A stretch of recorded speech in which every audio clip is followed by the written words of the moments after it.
Howdy, howdy, howdy. It's Rodfather. Do you know right now how lucky you are? Not because you're looking at me,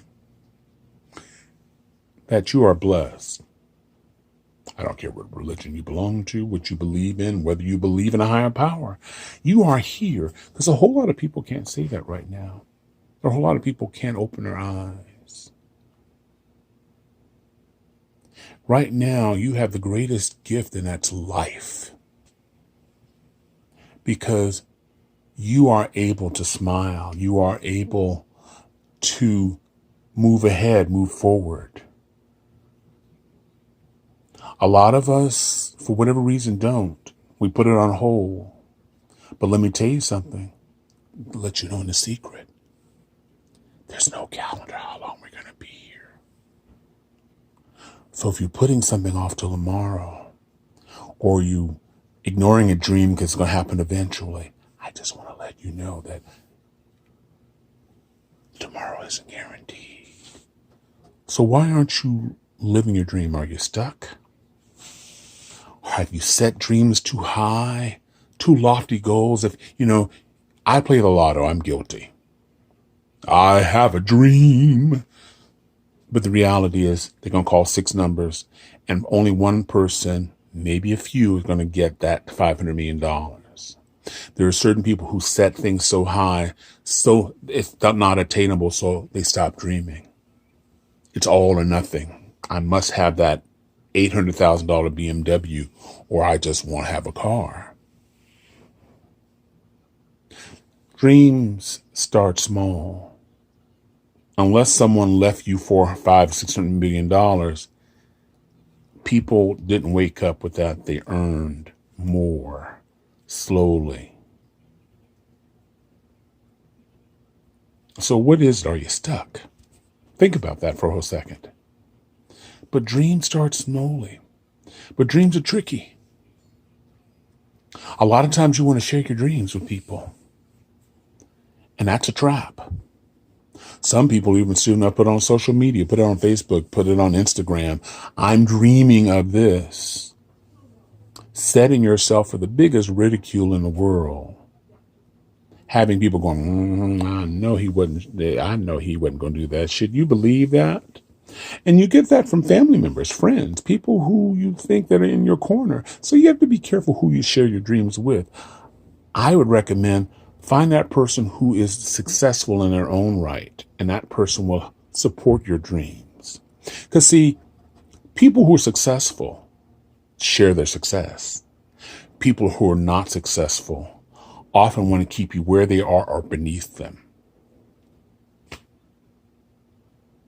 They are there with that hat pin ready to pop that bubble and said, well, maybe you should start lower. Or just forget about dreams altogether.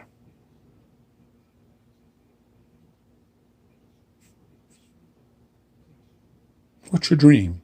I love to travel. I love meeting new people. I love meeting strangers. I've never met a stranger yet, but I love meeting strangers.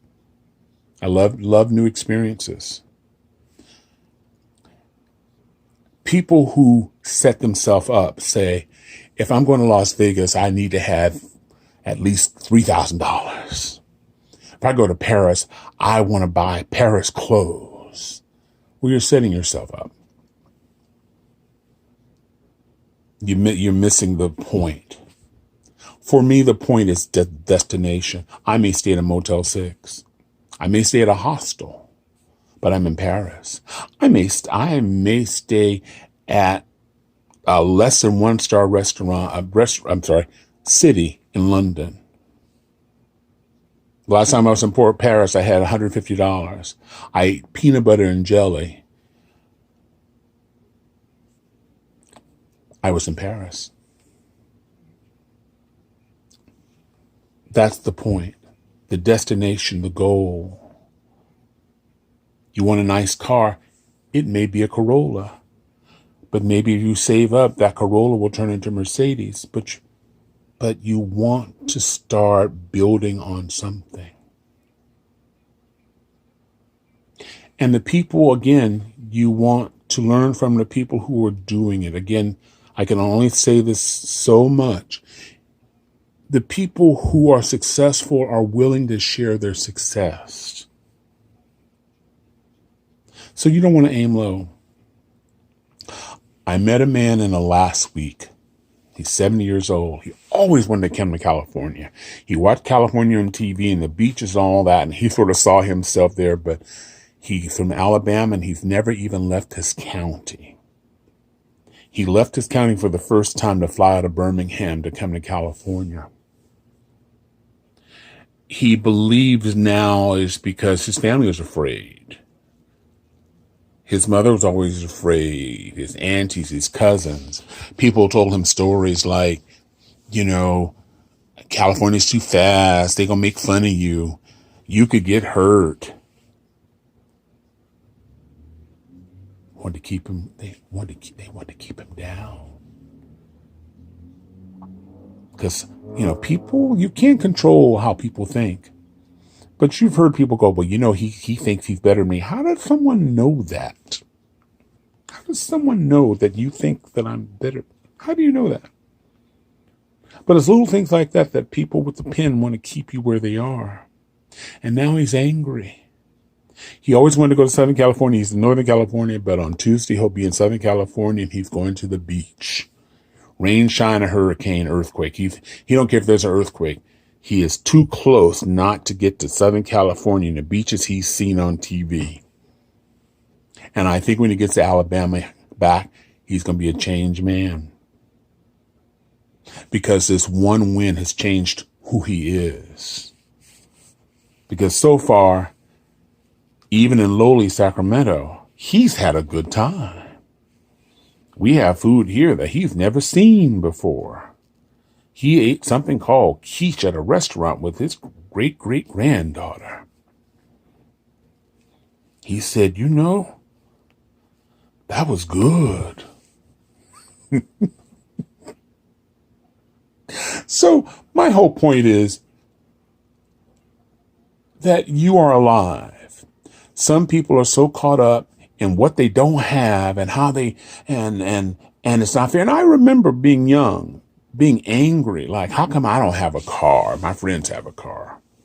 And so you miss a lot of things. You miss simple beauties because it doesn't take a lot of money or any money to see beauty. It doesn't cost anything to laugh.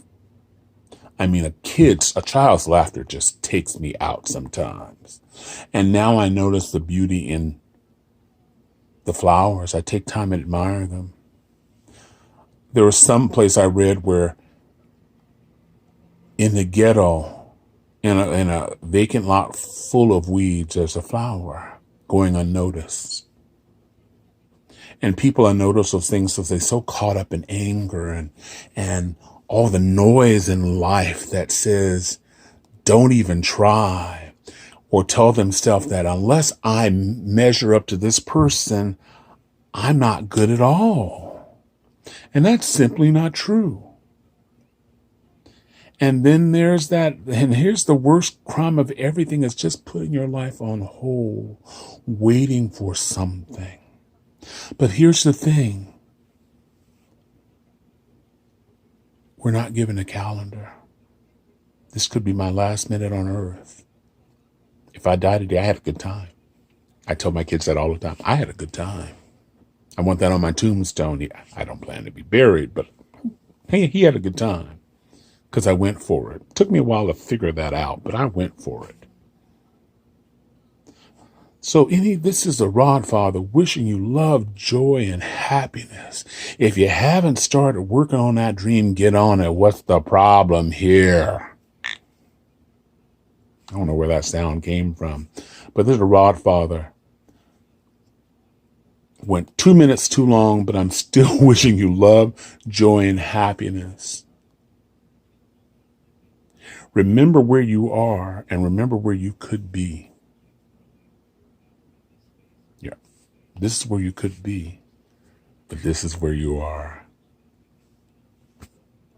Bye now.